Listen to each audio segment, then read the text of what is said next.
அதாவது ரொம்ப அதிகமான வருமானம் இல்லைன்னா கூட மன திருப்தியோடு நாம் வேலை செய்யணும் அல்லவா? அந்த வேலை திருப்தி இப்பொழுது கிடைக்கப் போகிறது. கல்வி சார்ந்த விஷயத்தில் மேஷராசிகாரங்களுக்கு பெரிய முன்னேற்றம் கண்டிப்பாக நடக்கும். ஏன்னா 6ஆம் இடம் என்று சொல்லக்கூடிய இடத்துல கம்யூனிகேஷனே மாறுது நம்மளுக்கு. அந்த 6ஆம் இடம் என்று சொல்லக்கூடிய அதிபதி நம்மளுக்கு 3ஆம் அதிபதியும் அவரே தான். கம்யூனிகேஷன் என்று சொல்லக்கூடிய 6ஆம் அதிபதியான புதன் பகவான் இந்த 13, 17 தேதி வரைக்கும் அவர் உச்சம் பெற்று தான் காணப்படப்படுறார். ஆல்ரெடி உச்சத்தில் தான் இருக்கார். சூரிய பகவானும் நம்ம ராசிக்கு 5ஆம் அதிபதி 6ஆம் வீட்டில் தான் இருக்கார். இந்த அரசு உத்தியோகம் எதிர்பார்த்து கொண்டு இருக்கிறவங்களுக்கு மேஷராசிக்காரங்களுக்கெல்லாம் இந்த முறை இந்த வாய்ப்பு நம்மளுக்கு நல்கக்கூடிய காலமாக வரப்போகுது. நம்ம ஒரு சொந்த வேலை செய்யறதுக்கான பாக்கியத்தை இறைவனே நம்மளுக்கு தந்துள்ள போகிறார். நவ கிரகங்கள் வேறல்ல, எத்தனையோ முறை சொல்லுவேன். நவ கிரகங்கள் வேறல்ல, இறைவன் வேறல்ல. எல்லாருமே அப்படி தான். அவங்க கொடுக்குற ஆர்டரை தான் இவங்க ஃபைல் பண்ணுறாங்க. நம்மளுக்கு இந்த காலம் உறுதியான காலமாக மாறப்போகிறது. உங்கள் அபிமான அனந்தலை வாழ் ஜோதிடர் வேலாயுதத்தின் நன்றி கலந்த வணக்கத்தை தெரிவித்து கொண்டு இந்த பதிவினை காண இருப்பது என்னவென்றால், மாத ராசி பலன் வரிசையில் நாம் காண இருப்பது அக்டோபர் மாத ராசி பலனை பார்ப்போம் வாருங்கள். மேஷராசி நேயர்களே, மிகவும் சிறப்பினை தரப்போதுன்னா இந்த மாதம் நம்மளுக்கு நல்லதே தரப்போது ஐயா. ஏன்னா இந்த மாதம் 27ஆம் தேதிக்கு அப்புறம் தான் நீச்சகதிக்கே வரார். இது ஒரு பெரிய நன்மை கூட எடுத்துக்கலாம். நீங்கள் எனக்கு தெரிஞ்ச வரைக்கும் மேஷராசிக்காரங்க உடல் அளவு தொந்தரவுகள் என்று சொல்கிற மாதிரி ஒரு மனிதனுக்கு நோயற்ற வாழ்வு குறைவற்ற செல்வம் என்று சொல்கிறோம் இல்லை. ஏன்னா இந்த நேரத்தில் வக்ரகதி காலமும் நம்மளுக்கு தென்பட போகுது. குரு பகவானும் வக்ரகதிக்கு வரப்போகிறாரு. அந்த நேரத்தில் உங்களுக்கான மாற்றங்கள், வேலை இழந்தவருக்கெல்லாம் புதிய வேலை வாய்ப்பு என்று சொல்லக்கூடிய அமைப்பை பெறுவது, கல்வி சார்ந்த விஷயமாகட்டும், அந்த கல்வி சார்ந்த விஷயத்தில் இது வரைக்கும் முன்னேற்றம் இல்லை என்று எடுத்துக்கொண்டால் அந்த கல்வி சார்ந்த விஷயத்திலையும் முன்னேற்றம் வரப்போகுது. ஐயா படிப்பாகட்டும், வேலையாகட்டும், நிதி நிறுவனமாகட்டும், வேலையில் கொடுத்துட்டு நாம் அதாவது டிரான்ஸ்ஃபர் என்று சொல்லிட்டு இருக்கோம் இல்லை. ஒரு ஆள் ஒரு இடத்துல வேலை செஞ்சிட்ருக்கோம், இதில் விருப்பமே இல்லைங்க எனக்கு. இந்த விருப்பத்தை எப்போ நம்ம மாற்றுறது? என் மனசுக்கேற்றார் போல், அதாவது குறைவான சம்பளமாக இருந்தால் கூட அதை நாம் சேமிப்பு வைக்கிற அளவுக்கு நம்மளுக்கு திறமை இல்லைன்னா கூட, அதாவது ரொம்ப அதிகமான வருமானம் இல்லைன்னா கூட மன திருப்தியோடு நாம் வேலை செய்யணும் அல்லவா? அந்த வேலை திருப்தி இப்பொழுது கிடைக்கப் போகிறது. கல்வி சார்ந்த விஷயத்தில் மேஷராசிகாரங்களுக்கு பெரிய முன்னேற்றம் கண்டிப்பாக நடக்கும். ஏன்னா 6ஆம் இடம் என்று சொல்லக்கூடிய இடத்துல கம்யூனிகேஷனே மாறுது நம்மளுக்கு. அந்த 6ஆம் இடம் என்று சொல்லக்கூடிய அதிபதி நம்மளுக்கு 3ஆம் அதிபதியும் அவரே தான். கம்யூனிகேஷன் என்று சொல்லக்கூடிய 6ஆம் அதிபதியான புதன் பகவான் இந்த 13, 17 தேதி வரைக்கும் அவர் உச்சம் பெற்று தான் காணப்படப்படுறார். ஆல்ரெடி உச்சத்தில் தான் இருக்கார். சூரிய பகவானும் நம்ம ராசிக்கு 5ஆம் அதிபதி 6ஆம் வீட்டில் தான் இருக்கார். இந்த அரசு உத்தியோகம் எதிர்பார்த்து கொண்டு இருக்கிறவங்களுக்கு மேஷராசிக்காரங்களுக்கெல்லாம் இந்த முறை இந்த வாய்ப்பு நம்மளுக்கு நல்கக்கூடிய காலமாக வரப்போகுது. நாம் எதிர்பார்த்துட்ருப்போம், ரொம்ப நாளாக நம்ம எக்ஸாம் எழுதிட்டுருக்கையா, எதனா ஒன்று நம்மளுக்கு கிடைக்காத அரசு உத்தியோகத்துக்கு இல்லை அரசு சார்ந்த விஷயத்தில் நம்ம வேலைகள் எதனா இருந்து அது நம்மளுக்கு தொய்வான நிலைமையில், அதாவது காலம் தாழ்த்தி நம்மளுக்கு தள்ளுபடி கொண்டு வந்ததுன்னா அந்த வேலையெல்லாம் இப்பொழுது பூர்த்தியாகக்கூடிய நிலைமை. மெயினான விஷயம் 2ஆம் அதிபதி ஆட்சி பெறுவது. மற்ற கிரகங்கள் போகிறதோ இல்லையோ, 1ஆம் அதிபதி என்றாலே தொழில், கல்வி எல்லாமே 2 வீடு, மனைவி, மக்கள் எல்லாமே மிகவே சிறப்பினை தருமா. கணவன் மனைவிக்குள் கருத்து வேறுபாடு இருந்தால் கூட அதெல்லாம் பகையெல்லாம் மாறப்போகுது. மனதில் தோன்றக்கூடிய எண்ணங்கள்லாம் இனிமேல் சிறிதளவு கூட கடினமான போக்கை நாம் தெரிவிக்க மாட்டோம். ஏற்றம் எடுத்துக்க போகிறோம். எல்லாமே பரவாயில்ல சாமி, இதுவும் நாம் கடந்து செல்ல வேண்டும் என்ற ஒரு எண்ணத்துக்கு நாம் முதல்ல வருவோம். எவ்வாறு அதெல்லாம் கிடைக்கும்? நம்மளுக்கு பகவான்கள் ஏங்கன்னா படி அளந்தால்தான் நம்மளுக்கு கிடைக்கும். 2ஆம் அதிபதி நம்மளுக்கு தேதியிலிருந்தே இந்த மாதத்துலேயே நம்மளுக்கு வக்ரகதி வர்றதால இதுவரைக்கும் பணத்தட்டுப்பாடு இருந்தவையெல்லாம் மாறப்போகுது. ஒரு நல்ல நிலைமையில் நீங்கள் இருப்பீங்க ஐயா.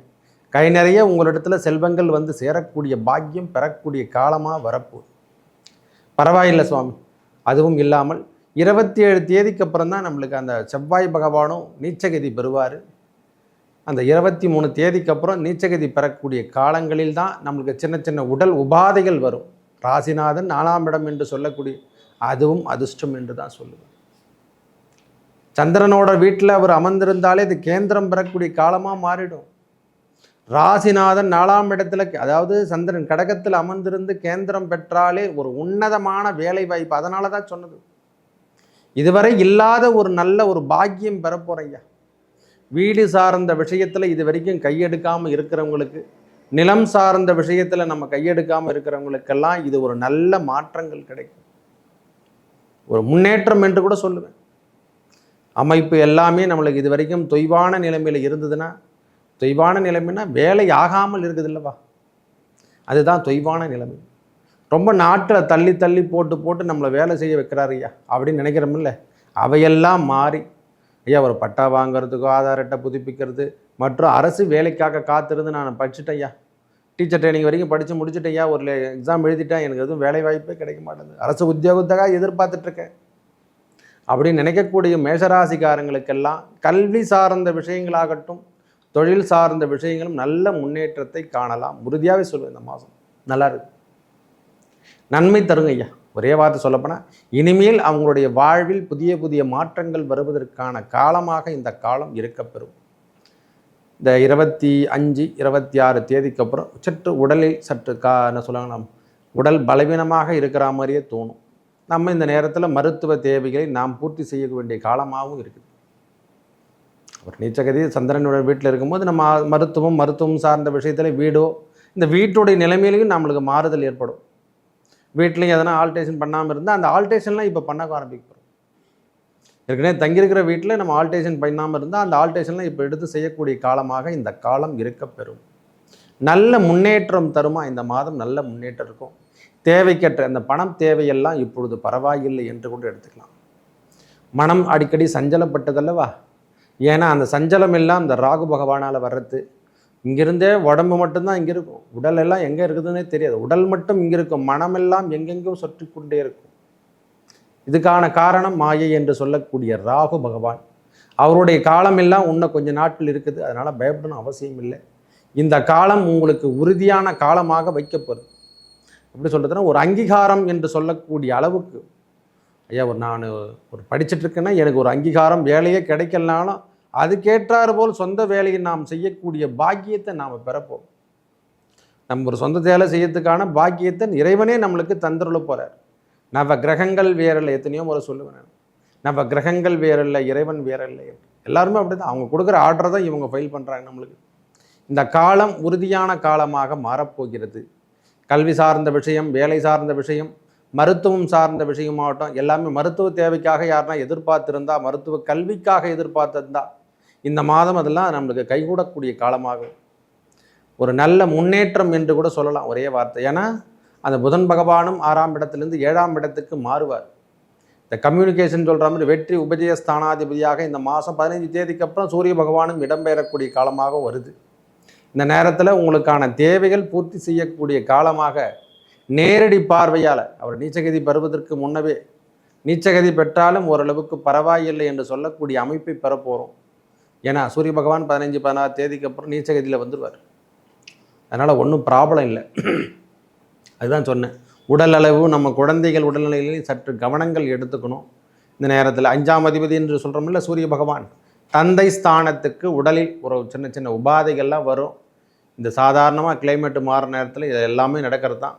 சூரிய பகவான் நீச்சகதி அடையும் போது தந்தை ஸ்தானம் சற்று பாதிக்கப்படும். அந்த ஸ்தானமும் நம்மளுக்கு சேர்ந்து வரும். சூரியன் என்றாலே தந்தை தான், எல்லாருக்கும் தந்தை அவர் தான். அதனால் அந்த நிரந்தரமான அமைப்பில் இருக்கும்போது நம்மளுக்கு 5ஆம் அதிபதி பிள்ளை சார்ந்த விஷயத்திலையும் கவனத்துடணும். மேஷராசிக்காரங்க பிள்ளை சார்ந்த உறவுகளில் எதனா ஒரு பிரச்சனைகள் ஏற்பட்டிருந்தால் அதிலிருந்து நாம் விலகக்கூடிய காலமாகவும் இருக்கும். என்னென்னா இந்த தொழில் பிரச்சனை என்று சொல்கிறோம் இல்லை ஐயா, ஒரு கூட்டு தொழில் செஞ்சிட்ருக்குன்னா அதுலேருந்து பிரச்சனையிலேருந்து நாம் வெளியே வந்துடுவோம் பிள்ளைகளால். இல்லை பிள்ளைகள் நம்மளை விட்டுட்டு வெளியே போகிற மாதிரி இருக்கும். வேலை சார்ந்த விஷயங்கள் நன்றாக கைகூடக்கூடிய மாதம். பிள்ளைகள் வழியில் வந்த பிரச்சனைகள் விலகும். அவங்களுக்கு எதனா பிரச்சனை இருந்தால் அதெல்லாம் விலகக்கூடிய மாதமாக இந்த மாதம் இருக்கும். ஓரளவுக்கு பரவாயில்லை. இந்த மாதம் தேவைகள் பூர்த்தி செய்யக்கூடிய காலமாகும். அந்த அரசாங்க தரப்பில் எதனா நம்மளுக்கு ஜாப் எதனா இருந்துன்னா அந்த ஜாப்புகளும் சொல்கிற மாதிரி வேலை சார்ந்த விஷயத்தில் நம்மளுக்கு கைகூடக்கூடிய காலமாகும். நல்ல செல்வங்கள் சேரக்கூடிய காலம். முக்கியமாக உடலில் கொஞ்சம் அக்கறை எடுத்துங்க. ஏன்னா அந்த 15, 20, 23 தேதிக்கு அப்புறம் நீச்சகதி பெறக்கூடிய செவ்வாயானால் உடல் உபாதைகள் கண்டிப்பாக இருக்குது. எல்லாருக்கும் இருக்குத்தான், எனக்கும் இருக்குத்தான். இந்த நேரத்தில் அந்த உடல் உபாதைகள் மட்டும் சற்று கவனத்தை எடுத்துக்கொள்ளுங்கள். உயர்நிலை மருத்துவம் சார்ந்த விஷயங்கள் நன்றாக இருக்குதுயா, ஒன்றும் ப்ராப்ளம் இல்லை, எடுத்துங்க.